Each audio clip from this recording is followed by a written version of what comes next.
Okay. Good afternoon, Valerie Milano here, the senior editor of the Hollywood Times and Aspiring Magazine, and I'm so happy to have our guest here today. I'm going to have him introduce himself. Thank you. He's also my dear friend. Thank you for being with us. Jason Stewart here, actor and comedian. Ready? Yes, he is, and I believe he's in Palm Springs right now. Yes, I am. I am. I've Wow. actually gotten away from my mother. She's down because hashtag I don't live with my mother. She lives downstairs. Mom, stop calling me. I'm doing an interview with Valerie. Okay, yeah, Mom, leave him alone for right now. He's mine. Okay, so Jason, welcome. You performed all over the world, but there's Oh. something uniquely joyful about Palm Springs and its audiences. How does it feel to bring your comedy to this festival and to be part of such a dynamic evening coming up? Well, first of all, the singers are absolutely incredible. I just want to click my heels and go, there's no place like home. There's no place like home. Where it's at which Dorothy, you need her, Judy, Liza, Cabaret. It's that kind of a town, you know? It is. It's definitely that kind of town. It's show business. It's like a small, big town. It's really lovely. I love it here. It's quiet. People say, "Why did you leave LA to come live here?" I said, "Well, I was looking for a parking spot and I just kept driving." Love that. Yeah, so it is going to be a dynamic evening, and the Oh my events, God. you Yeah. know, the theme is two roads from Roots to Broadway. What does that phrase mean to you personally as a performer who's built a career blending comedy, acting, and activism? Well, for me, it's all over the place. I mean, I think the idea of going to Broadway has always been a dream. And I did get to go to Broadway twice at the Town Hall Theater. For the Gay Games, I did a show with Sandra Bernhard. And then I did a show also with Joan Rivers, where for the 25th anniversary of the Gay and Lesbian Center in New York City. So I have sort of been on Broadway-ish. Love that. So, you've often said that coming out as gay early in your career completely changed your comedy. How did owning your truth transform your work and your connection with audiences? I could just be myself. That's just it. Just be yourself. After a while, I was a B headliner. I had my little crazy act. I'd, you know, spike up my hair and I'd dance in a circle and wear a leopard jacket, and because I didn't want anybody to know I was gay. I mean, it was just so crazy. And you know what? One reporter said, they said, God, since Jason Stewart came out, he's become so much more masculine. And I thought that was interesting. Not that being feminine is a bad thing, but I think I came into my own. My voice got lower. I got more secure with who I was. I was more purposeful. And I think that's who I really am. And I also, connected with the leather community quite a bit. And I thought I love that kind of masculinity. And that's good for some of the lesbians too. Yes, yes, yes. So, comedy can both be armor and advocacy. How do you balance being funny with being fearlessly honest about identity and politics and life in today's world? Well, now it's just fun. Now it's just fun for me. I don't really think about it that way. I did when I was younger. Certainly being a funny kid really helped me. But now that I'm, this close to being dead, I don't think about it anymore. And I've been working on my crowd work special, so I'm really going deep into the crowd and I'm asking questions and finding out about other people. So that's really exciting to me. And I was sort of king of crowd work for a while before it became so popular. And now, man, oh boy, everybody's doing it. So I thought, well, I'm going to jump on my own bandwagon, my own bandwagon. That's good. You're exercising that tongue. Okay, so you've worked across genres from stand up to film, as we talked about in TV, even co-starring in Tangerine and Birth of a Nation. What's the creative difference between writing your own truth on stage and performing someone else's vision on screen? Well, I think stand-up comedy is sort of like quick, fast sex. It either works or you go, oh God, why did I do that? Whereas doing a film or playing a role is like has a beginning, middle, and an end. It's more like a relationship.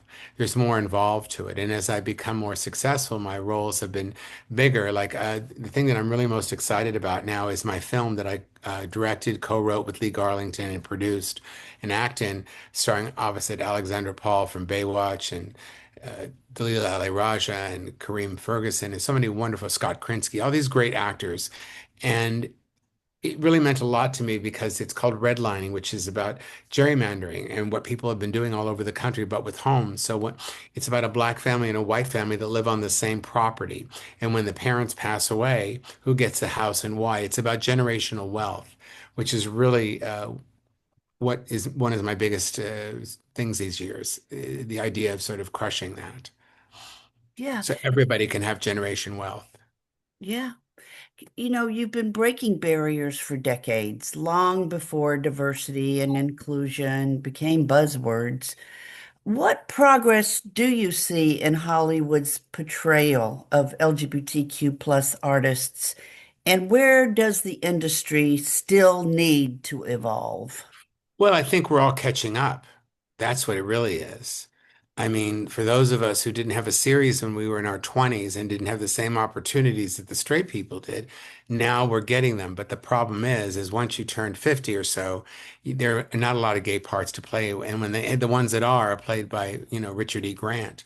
So but or somebody like Matt Bomer. So the guys that are the older guy or Nathan Lane. So those guys who have had these long, incredible careers. So those of us who didn't have that when we were younger because we weren't allowed to work, that's why I started stand up. Because I could do whatever I wanted to do. We have to compete though now with the people who have had more. So I always feel like I'm catching up a little.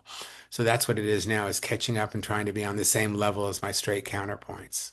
Because there aren't a lot of gay roles for people in my age range. So I play mostly straight people. Well, speaking of that, you have mentored a lot of younger comedians and actors. What advice do you give performers who want to stay authentic in an industry that often pressures them to conform? I say you have to be yourself. And for me, being myself is being a character actor and playing roles that are completely different to me. So there's some people that want the role to be like who they are. Not me. I don't want that. I want to be able to play different kinds of people all the time. When I'm on stage, I'm a sort of exaggerated version of me, But when I'm doing an acting role, I get to be like Dustin Hoffman or Philip Seymour Hoffman or these great character actors that I just love so much. Yeah.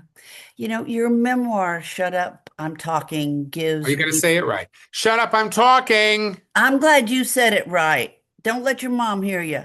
Your memoir, Shut Up, I'm Talking, gives readers a hilarious and deeply personal look at your journey.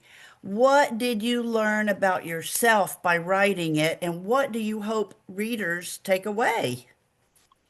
Um, that they're not alone, that the only difference between me and them is that more people know me, is that when you really want something, showing up. My father used to say all the time, when you go to the interview, what you do is you wear a tie. Show them you mean business. And what he meant to say was, be your best self. And that's what I try to do every time. Love it.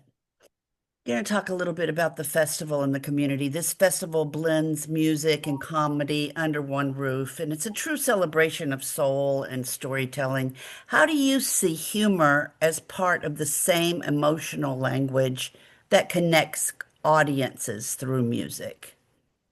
Well, I think anything that one would say at a group level, whether it be in song, which is more like poetry, or in comedy, if it's something that people are connected to, that if we all have this group feeling, whether it makes you laugh out loud or it makes you cry when you're hearing a great song or jump up and down if it's something that really speaks to you, if it has a feeling in your body and you want to dance, I think it's all a part of that. It's just being connected and open to those feelings getting inside you and being with a group of people out, out of your house, away from streaming something or talking to whoever lives with you or whoever you are when you're all by yourself, when you live alone like me. Don't tell your mama. So Finally, when people walk out of the Palm Springs Cultural Center after your set, what do you hope they'll remember most about Jason Stewart, the artist, the activist, and the human being behind the laughter? That I'm single and looking for somebody great. Of And I'm course. getting older and I need someone a little younger so they can push my chair.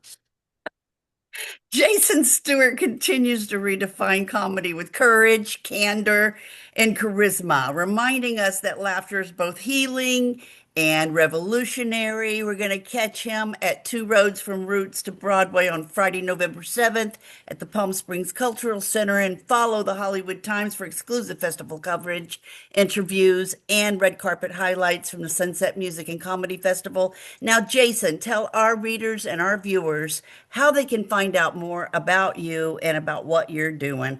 Do you have a website, What social all you need to media, do, it's so what? simple. Just go to jasonstewart.com, Stuart. All my social media is there, clips, shows that are coming up, articles, pictures, everything. Do you have any advice about dating? No, I'm a complete failure, so the only place to go is up. It couldn't get any worse. It really couldn't. I can't wait to see you Palm Springs weekend. Yes. Me All right. too. We are the Hollywood Times today and the Hollywood Times official, our YouTube channel, and aspiringmagazine.com. Keep laughing, keep smiling, and happy Pride.